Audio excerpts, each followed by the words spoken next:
Hello students, strong base studies में आप सभी का स्वागत है। जैसे कि आप सभी जानते हैं कि हम 10th की साइंस चैप्टर नंबर 10 फिजिक्स का जो पहला चैप्टर है और साइंस का 10वां चैप्टर है प्रकाश का परावर्तन अपवर्तन, ये कर रहे हैं। इसमें 2 क्लास हो चुकी हैं और ये लास्ट क्लास है, 3rd क्लास है। और इसमें इसका जो क्वेश्चन आंसर है, एक्सरसाइज है, उसका सॉल्यूशन करेंगे और एनसीईआरटी बुक से हम इसका सॉल्यूशन करेंगे।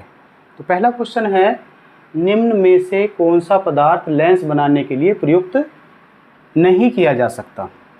तो लेंस बनाने के लिए प्रयुक्त जल, कांच और प्लास्टिक। इसका आंसर हो जाएगा लास्ट ऑप्शन है मिट्टी। लास्ट ऑप्शन है मिट्टी। कांच का किया जा सकता है, प्लास्टिक अगर ट्रांसपेरेंट है तो किया जा सकता है। जल में थोड़ा कन्फ्यूजन होगा तो जल को हम क्लियर कर लेते हैं।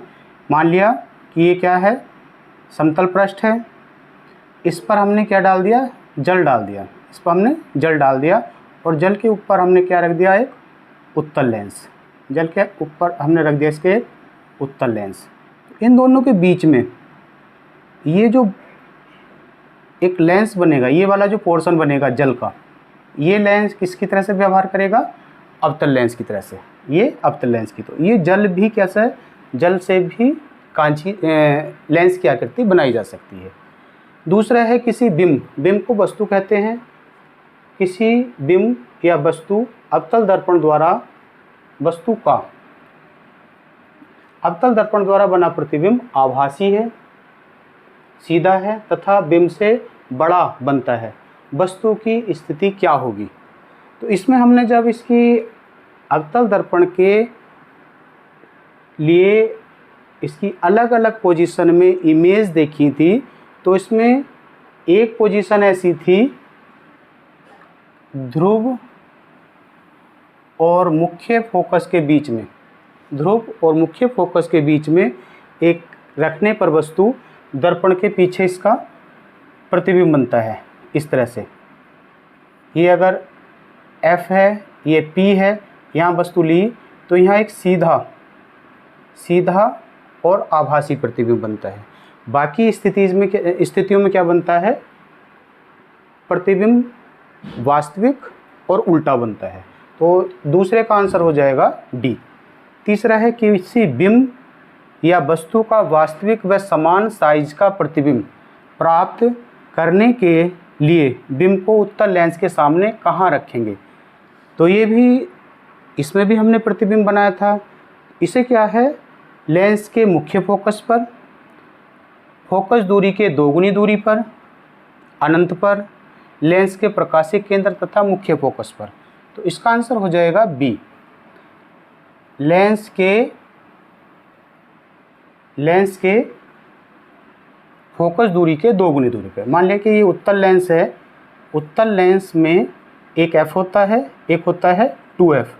2F को ही C बोलते हैं, केंद्र पर जब कोई वस्तु रखी हुई होती है तो वस्तु का प्रतिबिंब दूसरी साइड में उसी साइज का और वास्तविक और उल्टा बनता है। कहाँ पर, केंद्र पर। तो कहाँ हो जाएगा, फोकस दूरी की 2 गुनी दूरी, यानी कि 2 गुनी दूरी है ये केंद्र पर। तो इसका आंसर हो जाएगा बी। चौथा क्वेश्चन है, किसी गोलीय दर्पण तथा किसी पतले गोलीय लेंस दोनों की फोकस दूरियां -15 सेंटीमीटर है। दर्पण तथा लेंस संभवतः है, तो दोनों अवतल हैं, दोनों उत्तल हैं। दर्पण अवतल, लेंस उत्तल, दर्पण उत्तल, लेंस उत्तल। तो इसमें देखेंगे उत्तल नहीं हो सकता, क्योंकि उत्तल लेंस की फोकस दूरी धनात्मक होती है। यहाँ भी उत्तल लेंस है, दोनों का ऋणात्मक कह रहा है, ये भी नहीं हो सकता। यहाँ भी क्या है, उत्तल लेंस है, ये भी नहीं हो सकता। तो इसका आंसर हो जाएगा ए, दोनों अवतल, दर्पण भी अवतल और लेंस भी अवतल। 5th क्वेश्चन है, किसी दर्पण से आप चाहे कितनी दूरी पर खड़े हों, आपका प्रतिबिंब सदैव सीधा प्रतीत होता है। संभवतः दर्पण है, संभवतः दर्पण है। सीधा प्रतीत हो रहा है, तो सीधा प्रतीत होने का मतलब है समतल दर्पण तो होगा ही होगा। केवल अवतल, अवतल नहीं हो सकता, उत्तल नहीं हो सकता, तो समतल होगा और उत्तल होगा।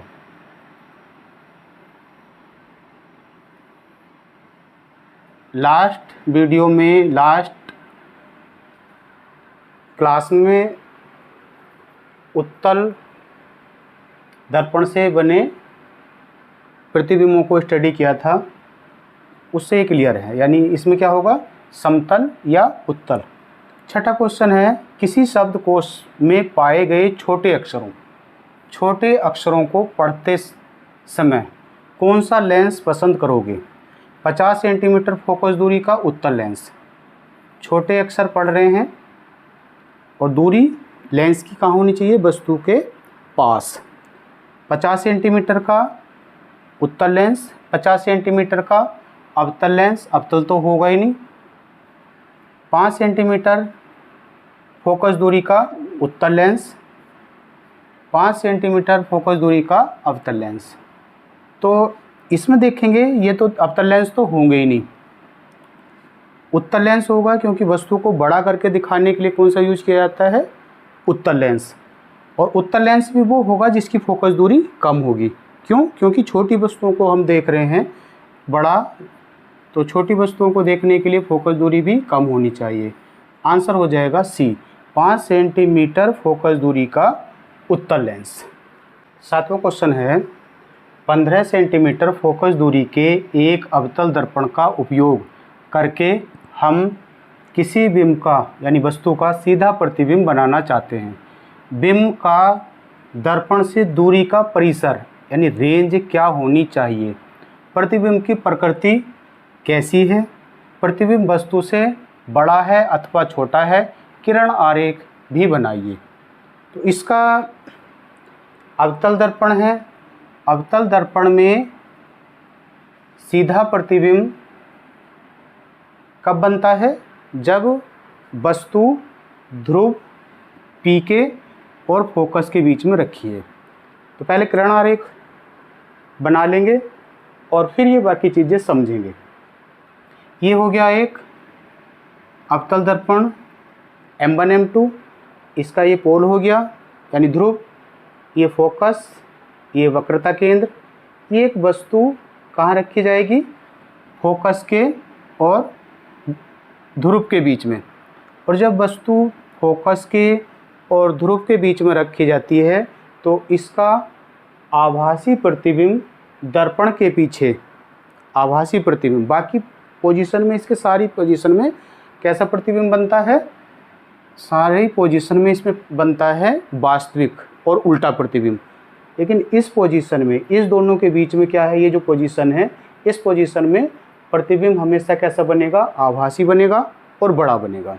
तो पहली बात कह रहा है कि सीधा बनता है, तो ये कन्फर्म है कि ध्रुव और फोकस के बीच में ही वस्तु रखी जाएगी। तो वस्तु का दर्पण से दूरी का परास, अब परास क्या होगा? यहाँ से शुरू करते हैं तो ये 0 और यहाँ कितनी है? यहाँ से यहाँ तक की 15 है। तो रेंज जो हो गई ये हो गई 0 से 15। तो बिंब या वस्तु का दर्पण से दूरी का परास यानी रेंज 0 से 15 सेंटीमीटर के बीच होना चाहिए। इस बीच में ही वस्तु रखेंगे। दूसरी बात, प्रतिबिंब आभासी और सीधा बनेगा। प्रतिबिंब आभासी है क्योंकि दर्पण के पीछे बन रहा है, तो कैसा बनेगा? आभासी बनेगा। वस्तु सीधी है, प्रतिबिंब भी कैसा बनेगा? सीधा बनेगा। प्रतिबिंब का साइज वस्तु से बड़ा है, ये वस्तु है और प्रतिबिंब का साइज क्या है? बड़ा है। तो ये सारी बातें क्लियर हो गई। 8वां क्वेश्चन है, निम्न स्थितियों में प्रयुक्त दर्पण का प्रकार बताइए। दर्पण का प्रकार बताइए। नंबर ए है किसी कार की हेडलाइट। जो कार की हेडलाइट होती है, कार की हेडलाइट ऐसी होनी चाहिए कि जो एक फोकस अच्छा बनाए, लाइट ज़्यादा जाए। तो ऐसा करने के लिए किसका यूज करते हैं? अवतल दर्पण का उपयोग किया जाता है। किसकी? कार की हेडलाइट में। जैसे मान लिया कि ये अवतल दर्पण हेडलाइट की तरह से यूज किया जा रहा है, ये इस तरह से, ये पॉलिश हुआ है और इसके फोकस पर क्या है, एक बल्ब है, फोकस पर एक बल्ब लगा होता है। बल्ब से चलने वाला प्रकाश इसकी हेडलाइट के अंदर जो ये अवतल दर्पण लगा होता है इससे परावर्तित होकर के और ये पैरेलल हो जाता है, किसके, मुख्य अक्ष के समांतर हो जाता है और ये सीधा चलता है। सीधा चलने के साथ साथ ये क्या हो जाता है, एक शक्तिशाली किरण पुंज बन जाता है और वस्तुएं या सामने से आने वाली जो भी गाड़ी है या कोई वस्तु है या गड्ढा है जो भी है वो क्या है, क्लियर दिख जाता है। तो इसलिए इसका जो कार का जो हेडलाइट है, कार की हेडलाइट में किसका उपयोग करेंगे, अवतल दर्पण का। फिर है कार का पार्श्व या पश, कार की जो साइड में शीशा लगा होता है उसमें कैसे दर्पण का उपयोग किया जाता है। कार में जो साइड वाला शीशा लगा होता है जिसको हम पश या पार्श्व दृश्य दर्पण बोल रहे हैं, तो उसके लिए क्या होता है, ज़्यादा दूर तक का और ज़्यादा रेंज चौड़ाई कवर करे। और ऐसा काम किस में होता है, ऐसा काम होता है उत्तल दर्पण में। तो जो साइड वाला शीशा होता है वह देखने के लिए ज़्यादा एरिया को कवर करके वो उसकी इमेज दे, उसके लिए यूज किया जाता है उत्तल दर्पण का, क्योंकि यह सदैव छोटा किंतु सीधा प्रतिबिंब बनाता है और दृष्टि क्षेत्र इसका ज़्यादा होता है। दृष्टि क्षेत्र का मतलब प्रकाश इस तरह से फैल के चलता है और ज़्यादा दृष्टि क्षेत्र तक हमें वस्तुएं दिखाई दे सकती हैं। या फिर होता है सी है सोलर भट्टी। जो सौर भट्टी होती है, सौर भट्टी में क्या होता है, सूरज से आने वाले प्रकाश की ऊर्जा को क्या किया जाता है, यूज किया जाता है, किसके रूप में, ताप बढ़ाने के रूप में भट्टी की तरह से यूज किया जाता है। और इसके लिए ज़रूरी है प्रकाश को एक बिंदु पर केंद्रित करना। जितना मैक्सिमम प्रकाश एक बिंदु पर केंद्रित होगा उतना ही एनर्जी एक बिंदु पर ज़्यादा होगी और उस बिंदु का टेम्परेचर ज़्यादा है। इसी तरह से जो सौर भट्टी है, सौर भट्टी में इस जो यूज किया जाएगा वो किया जाता है अवतल दर्पण।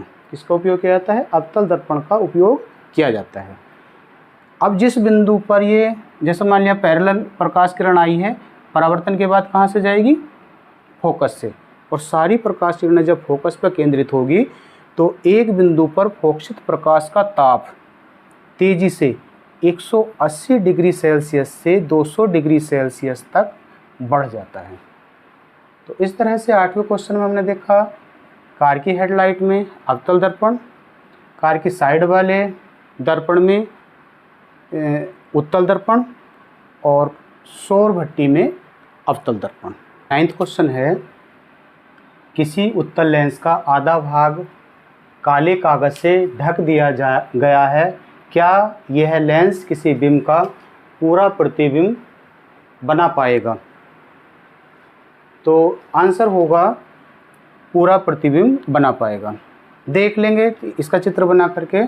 जैसा मान लिया कि ये कोई उत्तल लेंस है, उत्तल लेंस का जो आधा पोर्शन है, ये पोर्शन आधा क्या कर दिया है, काले कागज से इसे ढक दिया है। तो एक वस्तु रखी है कहाँ पर, इसके केंद्र से परे, यानी केंद्र से दूर एक वस्तु रखी है ए बी के बी सिरे से चलने वाली प्रकाश किरण लेंस से अपवर्तन के पश्चात द्वितीय फोकस F2 से जाएगी। एक जो दूसरी प्रकाश किरण चलेगी वो इसके प्रकाशीय केंद्र से जाएगी और ये दोनों प्रकाश किरणें लेंस के दूसरे केंद्र या 2F2 से परे मिलेंगी और इस तरह से वस्तु का पूरा प्रतिबिंब A डैश B डैश बनेगा, E डैश B डैश या B डैश A डैश, उल्टा प्रतिबिंब बनेगा। तो इस तरह से ये पोर्शन या आधा पोर्शन ढक देने के बाद भी प्रतिबिंब क्या बनेगा, पूरा बनेगा। पहली बात तो ये क्लियर हुई। अगर हम इसको एक प्रैक्टिकल के रूप में देखेंगे, प्रयोग करके देखेंगे, तो इसमें क्या क्या ऑब्जर्वेशन, क्या क्या परीक्षण प्राप्त होंगे। पहला परीक्षण प्राप्त होगा कि लेंस की संरचना, प्रतिबिंब की संरचना लेंस के आकार पर निर्भर नहीं करती, यानी कि लेंस का जो आकार है वो कितना छोटा है कितना बड़ा है इस बात पर निर्भर नहीं करती। एक छोटा लेंस भी वस्तु का पूरा प्रतिबिंब बना सकता है। यानी इसका अगर और टुकड़े कर दिए जाएं, छोटा टुकड़ा और कर दिया जाए तो उससे भी वस्तु का पूरा प्रतिबिंब बनेगा। दूसरा परीक्षण ये प्राप्त होता है कि आधा भाग काला करने से प्रतिबिंब की चमक पहले से कम हो जाएगी। तो ये तो स्वाभाविक है कि जब लेंस आधा क्या हुआ, ढक दिया काले कागज़ से, तो इससे गुजरने वाले प्रकाश की मात्रा क्या हो गई, कम हो गई। और प्रकाश की मात्रा कम हो गई तो जो इंटेंसिटी थी, प्रकाश की जो तीव्रता थी, जिसकी वजह से ये जो प्रतिबिंब चमकदार बन रहा था, वो उसकी चमक क्या होगी, कम हो जाएगी, प्रकाश के कम पास होने के कारण। 10वां क्वेश्चन है, 5 सेंटीमीटर लंबा कोई बिंब 10 सेंटीमीटर फोकस दूरी के किसी अभिसारी लेंस से, कैसे लेंस से, अभिसारी का मतलब उत्तल लेंस से 25 सेंटीमीटर दूरी पर रखा जाता है। प्रकाश किरण आरेख खींचकर बनने वाले प्रतिबिंब की स्थिति, साइज तथा प्रकृति ज्ञात कीजिए। तो लेंस कैसा है, अभिसारी यानी उत्तल लेंस है, और लेंस की फोकस दूरी दे रखी है कितने, 10 सेंटीमीटर। प्रतिबिंब नहीं, वस्तु की लंबाई दे रखी है 5 सेंटीमीटर यानी AB की, और इसमें दे रखा है दूरी पर रखा जाता है, वस्तु की दूरी दे रखी है। तो दिया क्या क्या है, दिया है लेंस की फोकस दूरी F बराबर पॉजिटिव 10 सेंटीमीटर, क्योंकि अभिसारी लेंस है तो फोकस दूरी धनात्मक होगी। U है वस्तु की दूरी, क्योंकि लेफ्ट हैंड साइड में मापी जा रही है तो इसलिए हो जाएगी -25 सेंटीमीटर। और ये है वस्तु की लंबाई AB, ये क्या है, वस्तु की लंबाई AB दे रखी है 5 सेंटीमीटर। तो लेंस का सूत्र लगाएंगे, 1/f बराबर होता है 1/v माइनस 1/u के। 1/v रखेंगे, f को इधर ले जाएंगे तो 1/f प्लस हो जाएगा 1/u। 1/v बराबर 1/10 पॉजिटिव है, प्लस 1/-25। 1/v दोनों कैल्शियम लेंगे 50, 10 पंजे 50, 25 दूनी 50, कितना बचा 3 प्लस का। तो 1/v बराबर 3/50 या v बराबर आ जाएगा 50/3। डिवाइड करेंगे 16.67 सेंटीमीटर। तो ये आया किसकी पोजीशन, प्रतिबिंब की पोजीशन। दूसरी तरफ पॉजिटिव आई है तो क्या होगी, लेंस के दूसरी तरफ होगी। यानी अगर ये लेंस है तो लेंस के इस साइड पोजीशन, और कहाँ बनेगी, लेंस की फोकस दूरी कितनी है 10, और इसकी जो दूसरा वक्रता केंद्र होगा जिसको हम कह रहे हैं फोकस दूरी हो गई F2, इस साइड में हो गई F2, और ये हो गया 2F2। तो F2 हो गई 10, ये हो गई 20।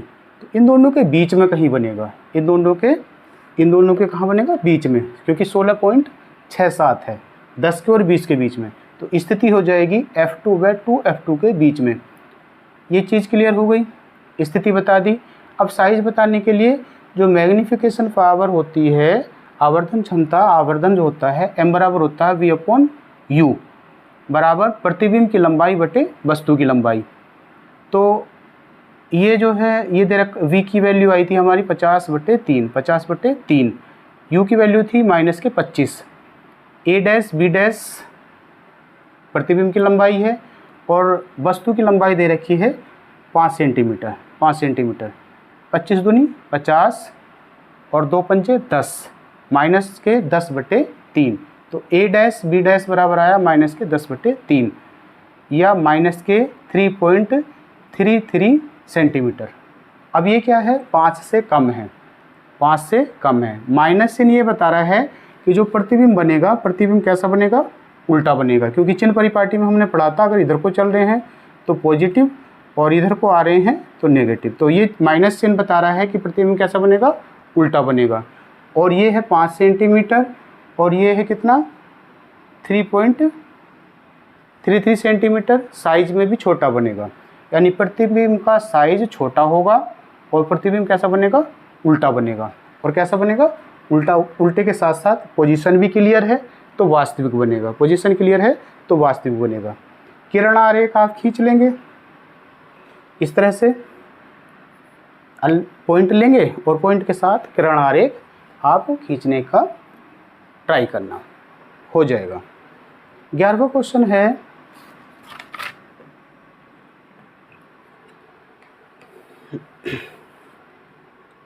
क्वेश्चन कह रहा है 15 सेंटीमीटर फोकस दूरी का कोई अवतल लेंस, कैसा लेंस है, अवतल लेंस, किसी बिंब का प्रतिबिंब लेंस से 10 सेंटीमीटर दूरी पर बनाता है। बिंब लेंस से कितनी दूरी पर है, यू पूछ रहा है। फोकस दूरी दे रखी है, अवतल लेंस है तो फोकस दूरी होगी माइनस की, एफ बराबर होगा माइनस के 15 सेंटीमीटर। वी क्योंकि अवतल लेंस है और अवतल लेंस में जो बस प्रतिबिंब बनता है वो लेफ्ट हैंड साइड ही बनता है, इसलिए उसकी जो अवतल लेंस में जो प्रतिबिंब बनता है उसकी लेफ्ट हैंड साइड में ही बनता है, इसलिए आया ये भी v का मान भी नेगेटिव आएगा, माइनस आएगा। u कैलकुलेट करना है तो लेंस सूत्र होता है 1/f बराबर 1/v माइनस 1/u। वैल्यू रख देंगे, वैल्यू रखने के बाद इसको सॉल्व कर लेंगे। 10, 15 और 10 का एलसीएम होगा 30, 15 दूनी 30, 10 तिया 30, माइनस का 1/30, 1/u बराबर माइनस का 1/30 या u बराबर माइनस का 30 सेंटीमीटर। तो दर्पण के सामने, लेंस के सामने, सॉरी, ये आएगा लेंस के सामने। लेंस के सामने 30 सेंटीमीटर दूरी पर वस्तु कहाँ रखी होगी, लेंस के सामने 30 सेंटीमीटर दूरी पर। 12वां क्वेश्चन है, 15 सेंटीमीटर फोकस दूरी के किसी उत्तल दर्पण से कोई बिंब 10 सेंटीमीटर दूरी पर रखा है। प्रतिबिंब की स्थिति तथा प्रकृति ज्ञात कीजिए। दिया है f बराबर 15 सेंटीमीटर, क्योंकि उत्तल दर्पण है तो कैसा आ जाएगा, धनात्मक आ जाएगा। कैसा आ जाएगा, धनात्मक। u वस्तु की दूरी है, माइनस में ली जाती है, v ज्ञात करना है तो दर्पण का सूत्र होता है 1/f बराबर 1/v प्लस 1/u। f की वैल्यू रखेंगे, u की वैल्यू रखेंगे, v की वैल्यू हम कैलकुलेट कर लेंगे। 1/15, 1/10, ये आया 30, एलसीएम 15 दूनी 30, 10 तिया 30, 2 और 3 5, क्रॉस मल्टीप्लाई 30/5, 5 छंग 30, प्लस के 6 सेंटीमीटर। प्लस का आया है तो इसका मतलब क्या है, दर्पण के पीछे, क्योंकि दर्पण के पीछे दूरियां धनात्मक होती हैं तो प्रतिबिंब दर्पण के पीछे 6 सेंटीमीटर दूरी पर बनेगा। कैसा बनेगा, आभासी और सीधा, क्योंकि दर्पण के पीछे बन रहा है तो कैसा बनेगा, आभासी और सीधा। 13वां क्वेश्चन है, एक समतल दर्पण, कैसा दर्पण है, समतल दर्पण द्वारा उत्पन्न आवर्धन कितना है, +1 है। इसका क्या अर्थ है, आवर्धन होता है किसी दर्पण द्वारा बने प्रतिबिंब की लंबाई और वस्तु की लंबाई का अनुपात। अगर ये धनात्मक है तो इस धनात्मक से ये बता रहा है कि प्रतिबिंब कैसा होगा, आभासी होगा। प्रतिबिंब कैसा होगा, आभासी। और संख्या 1 ये बता रही है कि वस्तु का जो संख्या 1 से स्पष्ट है कि जो वस्तु का साइज है प्रतिबिंब का भी साइज सेम होगा, क्योंकि m बराबर पढ़ते हैं हम a'/b'/ab। जब दोनों बराबर होंगे तभी क्या आएगा, 1 आएगा। तो ये चीज़ क्लियर हो गई।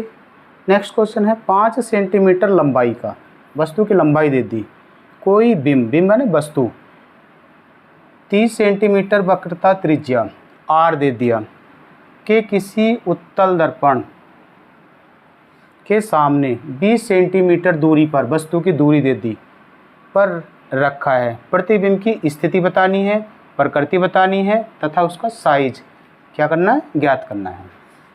तो सबसे पहले वक्रता त्रिज्या से हम इसकी फोकस दूरी निकाल लेंगे, क्योंकि फोकस दूरी बराबर होता है वक्रता त्रिज्या बटे 2। तो F बराबर हो जाएगा, कैसा दर्पण है, उत्तल, तो धनात्मक होगा, प्लस के 30 बटे 2 प्लस के 15 आ गई इसकी फोकस दूरी।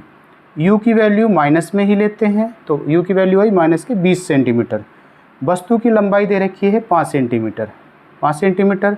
एक तो हमें देखना है कि प्रतिबिंब कहाँ बनेगा, दूसरा देखना है कि उसकी प्रकृति कैसी है, साइज कैसा है, वो m से कैलकुलेट करते हैं। तो दर्पण के लिए फॉर्मूला होता है 1/f बराबर 1/v प्लस 1/u 1/15 1/v 1/-20। इसको क्या करेंगे, हम पक्षांतर कर लेंगे। 1/v बराबर 1/15 प्लस 1/20, दोनों का एलसीएम 60 हुआ, 15 चौका 60 और 20 दिया 60, 4 और 3 7, 7/60। v बराबर आ जाएगा 60/7, 7 अट्ठे 56 और 7 सत्ते 49, यानी 8.7 सेंटीमीटर। तो ये हो गया क्या, प्रतिबिंब की दूरी दर्पण से। फिर हम देख लेंगे इसका साइज के बारे में। m बराबर होता है माइनस के v/u। m को लिख सकते हैं हम प्रतिबिंब की लंबाई बटे वस्तु की लंबाई। प्रतिबिंब की लंबाई आई थी हमारी 60/7, 60/7, 60/7, ये माइनस यहाँ रखेंगे। ये जो u की वैल्यू है माइनस के 20 है, माइनस तो माइनस कैंसिल हो जाएगा, 20 दिया 60, तो ये आ जाएगी v dash a dash b dash बराबर, ऊपर 3 बचा नीचे 7, 20 दिया 60, 3/7। वस्तु की लंबाई दे रखी है 5 सेंटीमीटर, वस्तु की लंबाई दे रखी है 5 सेंटीमीटर, तो ये वैल्यू 5 रख देंगे। तो a डैश b डैश बराबर, ये मल्टीप्लाई यहाँ होगा 15/7, 7 दूनी 14, 7 दूनी 14, यानी कि ये आया किसका साइज, प्रतिबिंब का साइज, प्रतिबिंब का साइज। तो प्रतिबिंब कैसा बनेगा, आभासी बनेगा। क्यों आभासी बनेगा, क्योंकि धनात्मक आ रही है, ये सीधा बनेगा, दर्पण के पीछे बनेगा और आकार में क्या बनेगा, छोटा बनेगा। ये 2.2 है और ये है 5 सेंटीमीटर। 16 क्वेश्चन है, उस लेंस की फोकस दूरी ज्ञात कीजिए जिसकी क्षमता -2 डायोप्टर है। यह किस प्रकार का लेंस है, यह किस प्रकार का लेंस है। तो 15 क्वेश्चन आप कर लेना, होमवर्क के रूप में है, और 16वां क्वेश्चन मैं करा रहा हूँ। तो इसमें जो ये है क्षमता पावर P और फोकस दूरी में एक संबंध होता है, P बराबर होता है 1/f। चूँकि P की वैल्यू दे रखी है डायोप्टर में, इसका मतलब क्या है, फोकस दूरी किस में होगी, मीटर में। इससे f बराबर इसको लिख सकते हैं, या f बराबर 1/p, या हम इसको क्या करेंगे, फोकस दूरी को सेंटीमीटर में बदल लेंगे। f/100 बराबर 1/-2, या f बराबर कितना आया, 50/-2। तो फोकस दूरी आ जाएगी कितनी, -50 सेंटीमीटर। और माइनस की फोकस दूरी किस में होती है, अवतल या अपसारी लेंस में, अवतल या अपसारी लेंस की फोकस दूरी होती है ऋणात्मक। तो एक तो इसकी फोकस दूरी कितनी आ गई, -50 सेंटीमीटर, और प्रकृति कैसी हो गई, अवतल या अपसारी। 17वां क्वेश्चन है, +1.5 डायोप्टर क्षमता के लेंस की फोकस दूरी। एक तो फोकस दूरी ज्ञात करनी है और इसकी भी क्या बतानी है, प्रकृति। सेम है, बस संख्या चेंज हुई है। हम जानते हैं पावर P बराबर होता है 1/f के। चूँकि पावर डायोप्टर में दे रखी है तो इसलिए फोकस दूरी मीटर में होगी, या f बराबर हो जाएगा 1/p, या इसको लिख सकते हैं f/100, क्योंकि 1 मीटर बराबर 100 सेंटीमीटर, बराबर 1/1.5 प्लस के f बराबर 100 प्लस के 1.5 प्लस के आया 66.66, या इसको लिख सकते हैं लगभग 67 सेंटीमीटर। तो ये तो आ गई इसकी फोकस दूरी। और फोकस दूरी कैसी आई है, धनात्मक। धनात्मक फोकस दूरी किस में आती है, उत्तल लेंस या अभिसारी लेंस में। इसको उत्तल लेंस भी कह सकते हैं या अभिसारी लेंस। तो प्यारे बच्चों, ये पहला चैप्टर कंप्लीट हो चुका है। आप वीडियो को ज़्यादा से ज़्यादा शेयर करो ताकि सभी ज़रूरतमंद बच्चों को ये कंटेंट पहुंच पाए, और चैनल को सब्सक्राइब कर लेना। Thank you.